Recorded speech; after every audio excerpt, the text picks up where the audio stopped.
Welcome everyone. In today's video I wanted to talk about Drift Protocol and their Drift Races program.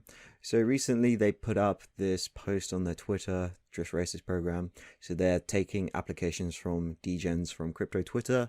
So a Drift Racer is someone who gets to join their exclusive trading group, and they are funded with 1,000 USDC. And so when you apply, you get 1,000 USDC to trade with no downside.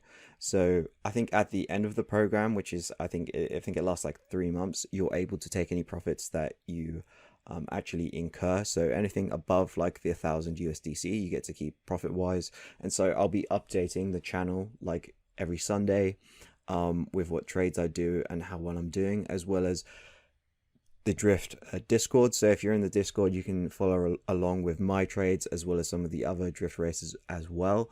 And I'll also be posting on my Twitter just my thoughts and feelings on the markets and what trades I'm taking. But this is by no means financial advice.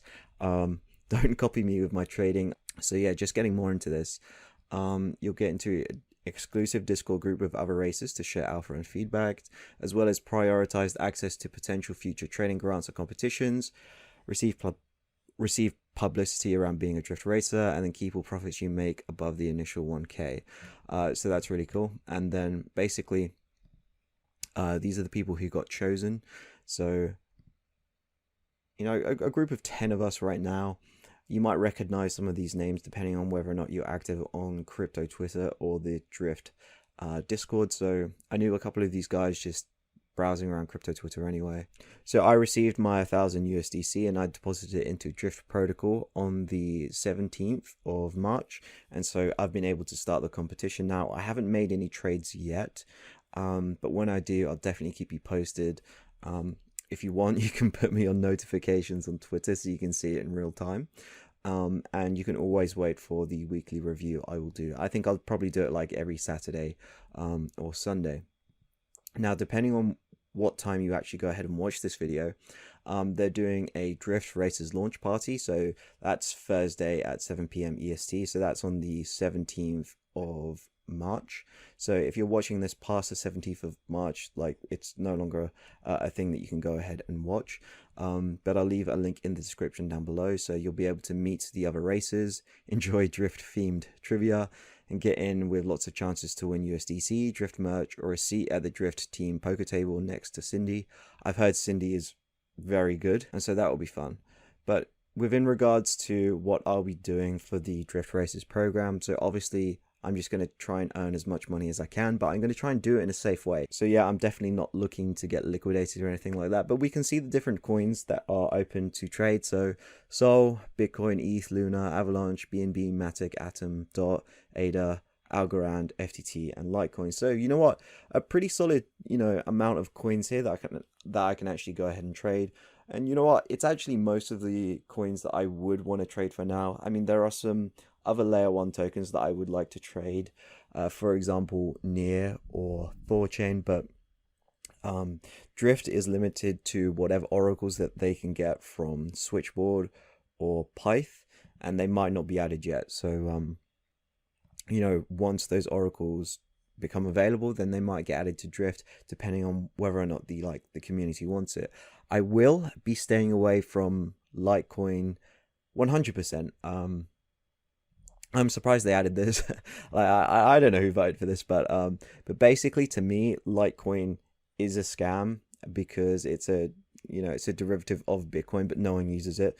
I think, you know, back in the day, the case for Litecoin was that it was, you know, silver to Bitcoin's gold, but honestly, who cares? Litecoin's been dead for a while. It's been dead since 2017, and I don't see it coming back anytime soon. And the thing about Litecoin is that it doesn't really pump hard either, and it doesn't have any narrative behind it that would send it going higher. Now, with regards to Algorand, I think I'll avoid this as well, in terms of like, this is a cursed coin. You are no richer knowing about Algorand in 2018 than you are knowing it now. The price of it just has gone nowhere, and I don't really see any momentum there. And that's similar with Atom, although it's starting to pick up a narrative and people are starting to, you know, discover the Cosmos ecosystem, which is cool. absolutely no value has been accrued to the token. The only reason why you'd want to hold the token right now is to stake it to receive the airdrops, and that's been incredibly profitable. In fact, a strategy that you can do using Drift, you can take your Atom, stake it, and then hedge your Atom exposure on Drift perpetual futures. So right now you're actually getting paid to short Atom. Now with regards to position size, I think I'll throw in like maybe 20% of my account equity into each trade.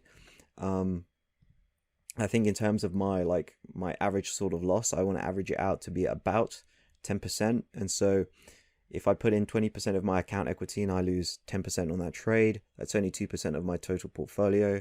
And I like to practice actually not having sharp drawdowns. Like having like an 80% drawdown is just absolutely insane to me. And it's really hard to trade your way out of. And so I like to sort of implement strict risk management.